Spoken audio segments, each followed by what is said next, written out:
कभी आपके साथ ऐसा हुआ है कि कोई परछाई दिखी हो या कोई ऐसी आवाज सुनाई दी हो जिसे कोई समझा नहीं पाया? दुनिया भर में लाखों लोग हैं जो भूतों का देखने का दावा करते हैं। लेकिन क्या इन अजीब अलौकिक एक्सपीरियंसेस के पीछे कोई वैज्ञानिक वजह हो सकती है? आइए आज इसी की पड़ताल करते हैं। चलिए, आपको एक किस्सा सुनाता हूँ। बात है 1989 की। बॉलीवुड एक्ट्रेस डिम्पल कपाड़िया जयपुर के एक पुराने महल में एक हॉरर फिल्म लेकिन की शूटिंग कर रही थीं। एक रात जब वो अपने बिस्तर पर लेटी थीं, उन्हें अचानक लगा कि उनके बगल में एक औरत बैठी है। उन्हें एक बहुत ही अजीब सा एहसास हुआ कि वो औरत एक भूत थी। और ये सिर्फ एक कहानी नहीं है। फिल्मों में, टीवी शोज में और हमारी अपनी बातों में ऐसी हजारों कहानियां सुनने को मिलती हैं, है ना? द कॉन्जरिंग या द एग्जॉर्सिस्ट जैसी फिल्में तो ये भी दावा करती हैं कि वो सच्ची घटनाओं से प्रेरित हैं। तो सवाल ये है कि इन सबके पीछे की आखिर सच्चाई है क्या? इन दावों को समझने के लिए हमें सबसे पहले उन मामलों को देखना होगा जहां बात अलौकिक नहीं बल्कि सीधे सीधे धोखे की थी। एक ऐसा धोखा जिसका मकसद था पैसा और शोहरत कमाना। इसकी एक बहुत ही क्लासिक मिसाल है फॉक्स सिस्टर्स की कहानी। 1800 के दशक में अमेरिका में ये तीन बहनें आत्माओं से बात करने के लिए बहुत मशहूर हो गईं।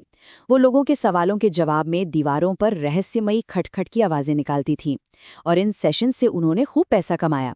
लेकिन कई सालों बाद एक बहन ने खुद सबके सामने आकर कबूल किया कि ये सब कुछ एक धोखा था। वो धागे से चीज़ें गिराने और अपने पैरों के जोड़ों से खटखट की आवाज़ निकालने जैसी सिंपल ट्रिक्स का इस्तेमाल करके लोगों को बेवकूफ़ बना रही थी। कुछ ऐसा ही हुआ एमिटिविल हॉन्टेड हाउस के केस में। कहानी ये थी कि पहले एक कातिल ने दावा किया कि घर की आत्माओं ने उसे हत्या करवाई। फिर वहां रहने आए एक परिवार ने भी भूतिया घटनाओं का अनुभव किया। लेकिन असल में हुआ क्या? सच तो ये था कि कातिल सजा से बचने के लिए झूठ बोल रहा था और उस परिवार ने किताबों और फिल्मों की डील पाने के लिए ये पूरी कहानी गढ़ी थी। और ये मत सोचिए कि ये सब पुराने जमाने की बातें हैं।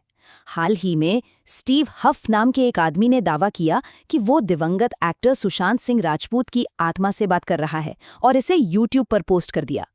कई न्यूज़ चैनलों ने इसे ऐसे दिखाया मानो ये सच हो और इमोशनल जनता को गुमराह किया।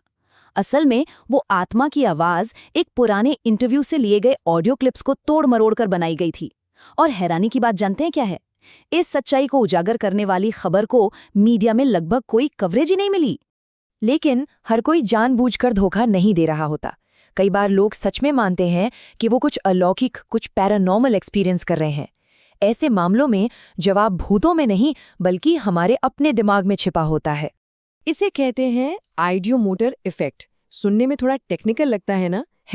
पर इसका मतलब बहुत सिंपल है। ये एक ऐसी मनोवैज्ञानिक घटना है जहां कोई व्यक्ति अनजाने में बिना सोचे समझे कुछ हरकतें करता है। मतलब आपका दिमाग आपके शरीर को हिलने का सिग्नल तो देता है, लेकिन आपके कॉन्शियस माइंड को इसका पता ही नहीं चलता। ओइजा बोर्ड का अपने आप हिलना इसी का एक क्लासिक उदाहरण है। आप चाहें तो इसे खुद आजमा सकते हैं, अभी मेरे साथ। एक धागे से कोई भी छोटी भारी चीज जैसे कोई अंगूठी बांधकर एक पेंडुलम बनाइए। अब इसे एकदम स्थिर पकड़िए और सिर्फ अपने दिमाग में सोचिए कि ये घड़ी की दिशा में क्लॉकवाइज घूमे।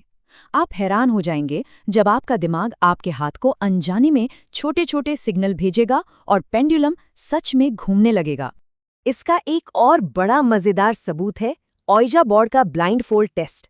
जब लोगों की आंखों पर पट्टी बांध दी जाती है तो प्लैंचेट यानी वो पॉइंटर अचानक से ऊट पटांग बिना मतलब के जवाब देने लगता है। ये साफ साबित करता है कि उसे कोई आत्मा नहीं बल्कि उसे इस्तेमाल करने वाले लोग ही अनजाने में हिला रहे होते हैं। पर सवाल उठता है कि जब पूरा का पूरा परिवार एक ही भूतिया अनुभव का दावा करे तब क्या? इसे मास साइकोजेनिक इलनेस कहते हैं।